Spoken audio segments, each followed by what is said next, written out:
हमें ये संस्कार देती है कि हमें हमारे पूर्वजों का सम्मान करने में कतई संकोच नहीं करना चाहिए। और हिंदुस्तान, जिस भारत में हम रहते हैं, वो भारत भगवान श्री राम का है, प्रभु श्री राम का है। और प्रभु श्री राम किसी धर्म के द्योतक नहीं है। अगर मैं जिस धर्म में विश्वास करता हूं, मैं राम जी को उस धर्म से जोड़ता हूं तो अन्याय करता हूं, क्योंकि राम किसी धर्म के द्योतक नहीं है। राम हिंदुस्तान की जीवन पद्धति के द्योतक है। राम इस हिंदुस्तान की पहचान है। राम इस हिंदुस्तान की शान है। राम इस हिंदुस्तान का आदर्श है और राम इस हिंदुस्तान का मान है। और जब राम इस हिंदुस्तान की आन बान शान है तो हमारी पूजा पद्धति कुछ भी हो सकती है, लेकिन उस पवित्र पूजा पद्धति को मानते हुए राम के आदर्शों से हम जीवन जी रहे हैं, तो राम हमारे पूर्वज हैं। इसलिए राम की जय बोलने में हमारी पूजा पद्धति कहीं नहीं आड़े आती है। इसलिए अब सबको जोरदार बोलना है, जय श्री राम, जय जय श्री राम, राम राम साहब। कई बार गांव के लोगों को सोचते हैं राम राम साहब बोलने का मतलब। वैसे मैं गांव का आदमी हूँ और यहाँ का स्टूडेंट भी रहा हूँ। आदरणीय कुलगुरु साहब सुरेश कुमार जी अग्रवाल साहब, सम्मानित मंच, यहाँ विराजमान सभी जजेस, प्रोफेसरगण, विद्यार्थीगण, महर्षि दयानंद सरस्वती विश्वविद्यालय अंतर महाविद्यालय सांस्कृतिक प्रतियोगिता 2026 के इस कार्यक्रम में आप सब यहाँ मौजूद अतिथियों को, प्रोफेसर्स को, युवा साथियों को मेरा प्रणाम। आदरणीय कुलगुरु जी का आग्रह था कि मैं 30 तारीख को हाजिर हूँ, लेकिन मैंने चूंकि यहाँ का स्टूडेंट रहा हूँ तो यहाँ का कुलगुरु हमारे गुरुजी हो गए, तो मैंने गुरुजी से आग्रह किया कि गुरुदेव मेरी थोड़ी व्यस्तता है, काम की अधिकता है, इसलिए मैं 29 तारीख को बीच में ही हाजिरी लगा के चला जाता हूँ, युवा साथियों से राम राम कर जाता हूँ। तो मैं सबसे पहले तो कुलगुरु जी का अभिनंदन करूंगा और धन्यवाद दूंगा कि उन्होंने मुझे 29 तारीख को आने की परमिशन दी, उसके लिए उनका धन्यवाद। और भारतीय ज्ञान परंपरा को संगीत के माध्यम से आगे बढ़ाने का ये मंच, इस प्रतियोगिता में भाग लेने वाले सभी विद्यार्थियों को मैं मेरी ओर से शुभकामनाएं देता हूं, बधाई देता हूं। निश्चित रूप से हम सब संगीत के माध्यम से अपनी प्रतिभाओं को इस मंच के माध्यम से दिखाने का काम करेंगे और निश्चित रूप से आपकी प्रतिभा को आगे बढ़ाने में ये मंच भी सहायक बनेगा। और ज्यादा तो मैं संगीत के बारे में नहीं समझता, लेकिन भारतीय संस्कृति में भारतीय संगीत का भी एक अपना बड़ा महत्व है। और निश्चित रूप से आज के समय में भारतीय ज्ञान परंपरा को हमारी देश की सरकारों और प्रदेश की सरकारों द्वारा जिस प्रकार हमारी संस्कृति और संस्कारों को पाश्चात्य संस्कृति के प्रभाव का असर कम करने के लिए जिस प्रकार सरकारों द्वारा राष्ट्रवाद के भाव को आगे लाने का ज्वार पैदा किया जा रहा है, निश्चित रूप से संगीत के मंच के माध्यम से भी हमारे संस्कारों को और विचारों को आने वाली पीढ़ी के तक भी पहुंचाने में संगीत भी एक बड़ा माध्यम बनता है। बंधुओं, आप सब इस प्रतियोगिता के माध्यम से अपनी अपनी प्रतिभा को दिखाने का काम करेंगे और निश्चित रूप से अपना बेहतर प्रदर्शन करके महाविद्यालय का भी नाम करने का प्रयास करेंगे और आगे चलकर अन्य प्रतियोगिताओं में भी आगे बढ़ने का अवसर आपको मिलेगा।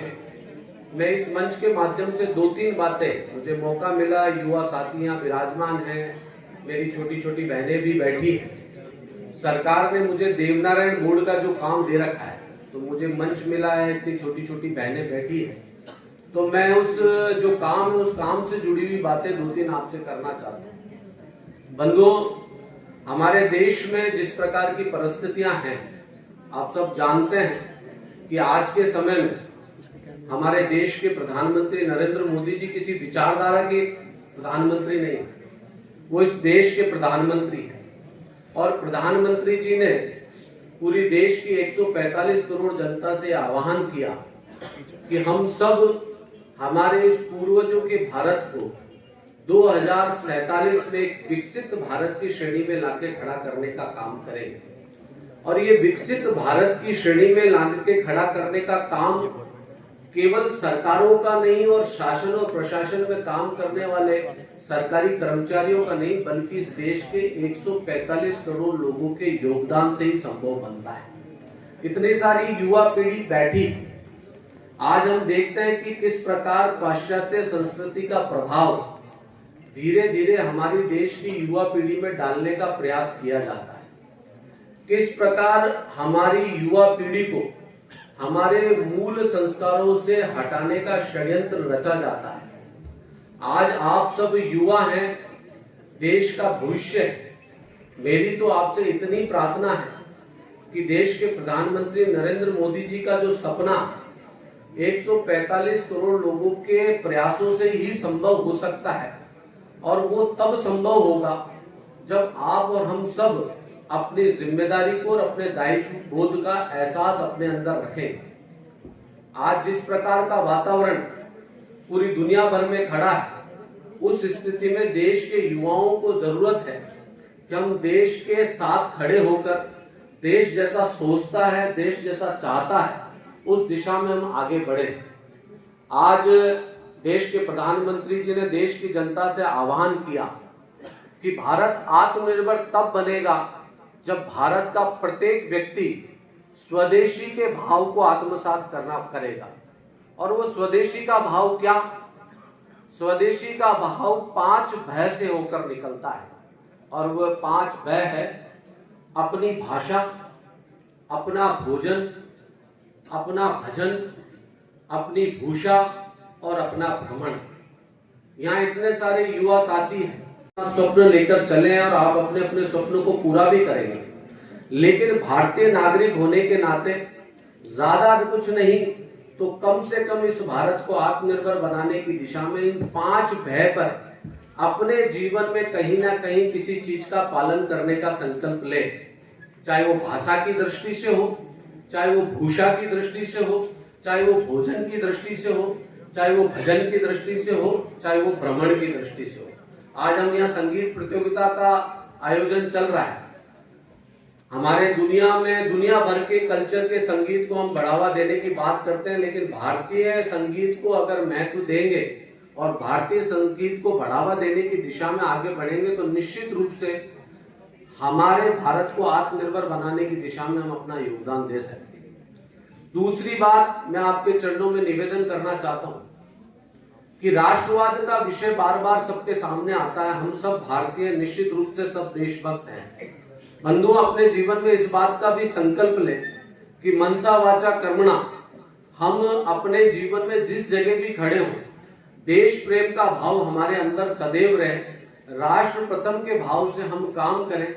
हमारे जीवन में किसी प्रकार की भी कोई सी भी गतिविधि हो, उन गतिविधियों में इस बात का हम ध्यान रखें कि कहीं हम उन लोगों का तो सहयोग नहीं कर रहे हैं जो देश को तोड़ने का षड्यंत्र रचते हैं।